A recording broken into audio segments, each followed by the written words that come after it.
मेरे प्रिय भाई बहन, प्रभु यीशु मसीह के मधुर और मीठे नाम से आप सबों को जय मसीह। आज के दिन भजन संहिता में से कुछ बात को सीखेंगे।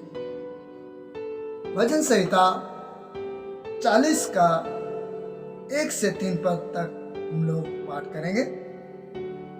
इसमें लिखा है, मैं धीरज से यहोवा की बाट जोहता रहा और उसने मेरी ओर झुककर मेरी दुहाई सुनी।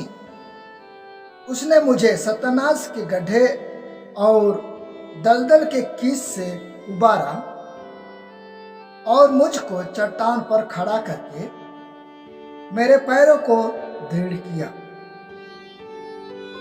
और उसने मुझे एक नया गीत सिखाया और जो हमारे परमेश्वर की स्तुति का है। बहुत तरह यह देखकर डरेंगे और यहोवा पर भरोसा रखेंगे। मेरे प्रिय भाई बहन, ये वचन में हमें भजनकार ये बात को सिखाना चाहता है कि हर एक परिस्थिति में परेशानी, उनके जीवन में डिप्रेशन था। ये वचन में हमें दाऊद का जो डिप्रेशन से गुजर रहा था, उस समय उन्होंने ये वचन को कहा है। ये वचन को हमारे लिए शेयर किया है। मेरे प्रिय भाई बहन, डिप्रेशन, कौन अमीर है, कौन गरीब है, कौन गोरा है, कौन काला है, इसको देख करके नहीं आता। हर एक मनुष्य के अंदर में डिप्रेशन आ जाता है। बहुत सारे लोग डिप्रेशन के कारण से अपने जीवन को खो देते हैं। मेरे प्रिय भाई बहन, हम यहाँ पर देखेंगे कि डिप्रेशन क्या है। डिप्रेशन एक ऐसा परिस्थिति है जो मन की स्थिति को डगमगा देती है। उदासी आ जाता है, चिड़चिड़ापन आ जाता है, बेचैनी हो जाता है और किसी काम में मन नहीं लगता। वह अपने आप को बेवाक अपने आप को दोषी समझने लगता है। उसके दिमाग में हमेशा नकारात्मक विचार आते रहता है। वो खुद को अकेला महसूस करने लगता है। तब यहाँ पर ये बात समझ में आती है, हमें बात आता है मन में कि डिप्रेशन क्यों होता है, डिप्रेशन आने का कारण क्या है। दरअसल दुनिया के सारे लोग अपने जीवन में हर एक बातों में सफलता चाहता है। सबके जीवन में ख्वाहिश है, सबके जीवन में अच्छा बड़ा इंसान, धनी बनने का इच्छा है। जब वो इच्छाएं समाप्त नहीं होती अपने जीवन से और जब वो चीज नहीं मिल पाता है, तब लोगों के मन में डिप्रेशन आ जाता है। मेरे प्रिय भाई बहन, दुनिया के सारे लोग, गरीब हो अमीर हो, हर एक समाज के लोग सफलता को प्राप्त करना चाहते हैं।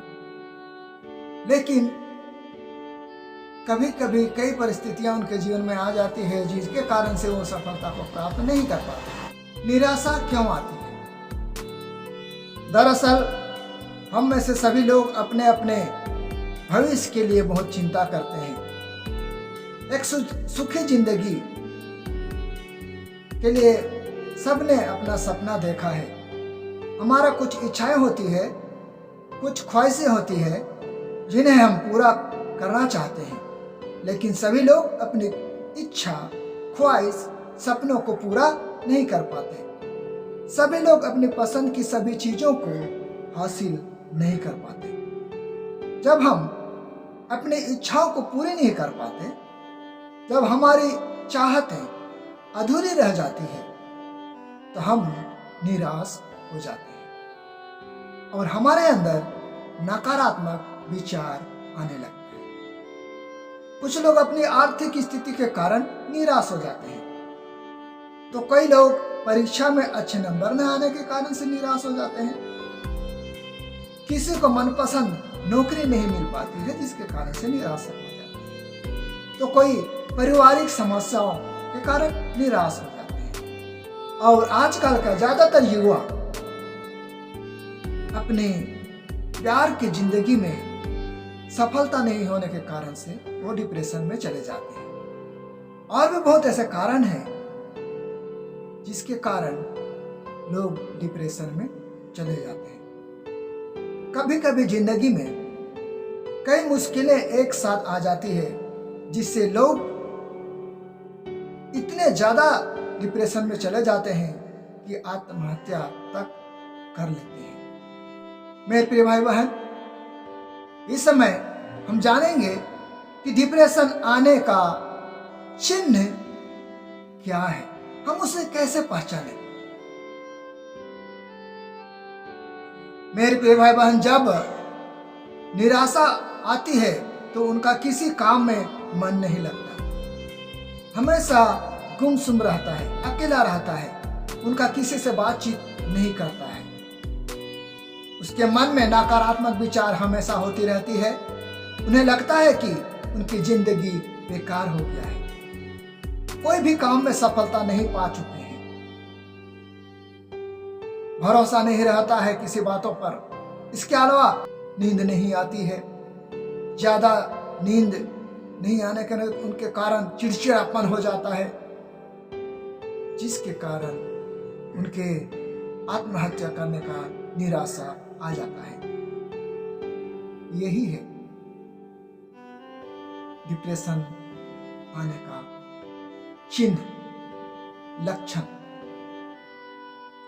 मेरे प्रिय भाई बहन, जब निराशा आ गया है, जब डिप्रेशन आ गया है, तो उससे निकलने का कुछ टिप्स, कुछ उपाय हम आपके बीच में शेयर करना चाहते हैं। निराशा से, डिप्रेशन से बाहर निकलने का तरीका। मेरे प्रिय भाई बहन, पहला तरीका यह है कि आप सोच में बदलाव करें।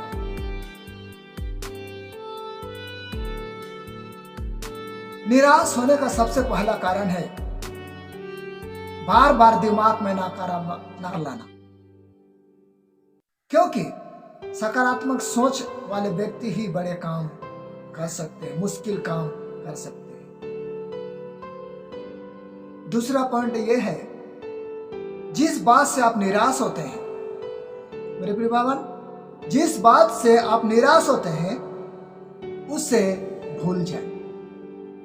मेरे प्रिय भाई बहन, तीसरा उपाय क्या है? अपने अच्छे कर्मों के बारे में सोचें। पिछले समय में जो अच्छा काम किए हैं उसके बारे में सोचना है, और टेंशन देने वाली हर एक बातों के बारे में ना सोचकर सकारात्मक विचार, सकारात्मक कार्य के बारे में सोचें, और अपना जीवन में कभी अकेला ना रहें, डिप्रेशन से बच सकते हैं। डिप्रेशन होने के कारण से कई लोग अपना जीवन को गंवा देते हैं, अपने जीवन को आत्महत्या करने के कारण से अपना जीवन को समाप्त कर देते हैं। सकारात्मक सोचिए, जितने भी आपको दुखी लाने वाले, मन को दुख करने वाले सारे चीज को भूल जाए, भूलने की कोशिश करें, तो आप डिप्रेशन से बच सकते। चौथा उपाय, माफ करने की आदत डालें। यदि कोई आपके साथ कुछ गलत करता है, आपके साथ धोखा करता है, आपको नुकसान करता है, आपके भरोसे को तोड़ता है, या फिर प्यार में बेवफाई मिलती है, तो जाहिर सी बात है सभी को दुख होता ही है, और कभी कभी बहुत दुख होता है। लेकिन अगर आप उसके बारे में ज्यादा सोचेंगे तो आप खुद ही परेशान होंगे। पांचवा टिप्स, अपने आप को बिजी रखें। निराशा से बाहर निकलने के लिए अपने पसंद की गाना सुने, बाइबल पढ़ें, लोगों से बातचीत करें जो आपके साथ में अच्छे अच्छे बात करते हैं। परिवार या दोस्तों के साथ कहीं घूमने का, पिकनिक में जाने का प्लान करें। अपने आप को बिजी रखें तो डिप्रेशन से बच सकते हैं। और सबसे महत्वपूर्ण बात यह है मेरे प्रिय भाई बहन कि आप अपने आप को किसी से कंपेयर ना करें। तुलना करेंगे आपके जीवन में निराशा आएगी, परेशानी आएगी। इसलिए मेरे प्रिय भाई बहन, अपने आप को किसी के साथ तुलना ना करें। मेरे प्रिय भाई बहन, भजनकार यहाँ पर कहता है, मैं धीरज से यहोवा का वाट जोहता रहा और उसने मेरी ओर झुककर मेरी दुहाई सुनी। मेरे प्रिय भाई बहन, जब आप ऐसा डिप्रेशन में चले जाते हैं तो जिस तरह भजनकार कहता है कि मैं यहोवा को वाट जोहता रहा, वह मेरी ओर झुककर मेरी दुहाई सुनी, तो परमेश्वर आपके जीवन में भी आपका दुहाई सुनने के लिए तत्पर है, रेडी है। वो कहता है कि मुझे सत्यानाश के गड्ढे से उबारा, बाहर निकाला। जब हम गलत विचारों से अपने जीवन को संकट में डालते हैं, जख्म करते हैं, बहुत ऐसे भाई और बहन जो हो जाता है, जो निराशा में आ जाते हैं, डिप्रेशन में होने के कारण से अपने आप को जख्म करते हैं, आत्महत्या करना चाहते हैं, खाना पीना छोड़ देते हैं। यहाँ परमेश्वर का वचन कहता है कि मुझे सत्यानाश के गड्ढे से उबारा, दलदल के किस से मुझे निकाला और मुझे चट्टान पर खड़ा किया, मेरे पैरों को दृढ़ किया और उसने मुझे एक नया गीत सिखाया। मेरे प्रिय भाई बहन, यदि आपके जीवन में निराशा है तो निराश होने की आवश्यकता नहीं है। जिस तरह से परमेश्वर के पास दाऊद कहता है कि मैं निराशा के समय बाट जोहता रहा। परमेश्वर का बाट जो है, परमेश्वर आपको डिप्रेशन से बाहर। मेरे परिवार में बहुत सारे लोग हैं डिप्रेशन में आकर के अपने आप को ये करते हैं, आत्महत्या कर लेते हैं। ऐसा विचार करने वाले मेरे प्रिय भाई बहन, आपको कोई हक नहीं कि आप सोचते हैं कि ये मेरा शरीर है, मेरी आत्मा है। जी नहीं मेरे प्रिय भाई बहन, परमेश्वर ने अनुग्रह से आपको इस जीवन को दिया है, नाश होने से बचाए। इस वचन से बहुत आशीष प्रदान करें। इन कुछ बातों से आपको जरूर प्रोत्साहन मिला हो। परेशान होने वाले भाई बहन, निराश होने वाले भाई बहन, निराश होकर अपने जीवन को समाप्त करने वाले भाई बहन, आप निराश ना हो। प्रभु आपके साथ है, प्रभु आपके संग है। परमेश्वर ने कहा है कि मैं तुम्हारे संग संग रहूंगा। संग संग कहने का मतलब ये होता है मेरे प्रिय भाई बहन, वो हमारे साथ में कंधा मिलाकर चलने वाला परमेश्वर आपके साथ है। केवल आप प्रभु को अपने साथ जानने के लिए, अपने साथ है ये महसूस करने की आवश्यकता है मेरे लिए। हो सकता है आपका जीवन में बहुत बड़ा निराशा है, धोखा खा चुके हैं, प्रेम में धोखा खा चुके हैं, लेकिन सच्चा प्रेम करने वाला हमारा प्रभु यीशु मसीह आपसे प्रेम।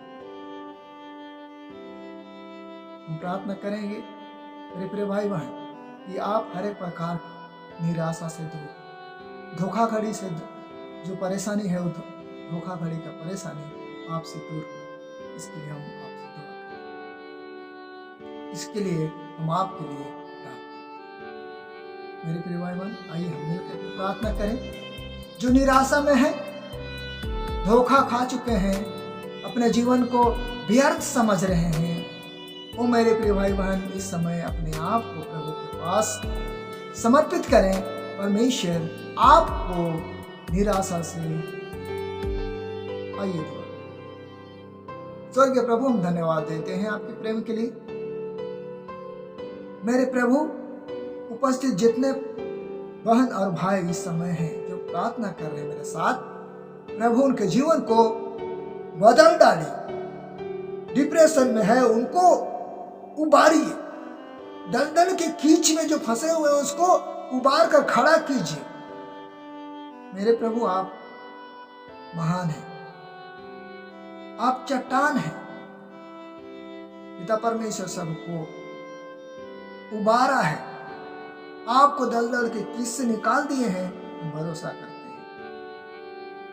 प्रभु, मेरे प्रिय भाई बहन को आपके हाथ में समर्पित करते हुए ये विनती मांगते हैं प्रभु यीशु मसीह के नाम से, सुनिए और दया से, आमीन। मेरे प्रिय भाई बहन, मेरे इन बातों से आपको कुछ आशीषें मिली है तो जरूर वीडियो को लाइक करें, शेयर करें और कमेंट करें, ताकि हमें महसूस होने पाए कि मेरे छोटा सा मेहनत के द्वारा मेरे प्रिय भाई बहन को बहुत आशीष मिला है। मेरे प्रिय भाई बहन, इस वचन में आप सबको प्रभु बहुत सारा आशीष करे। जय मसीह की।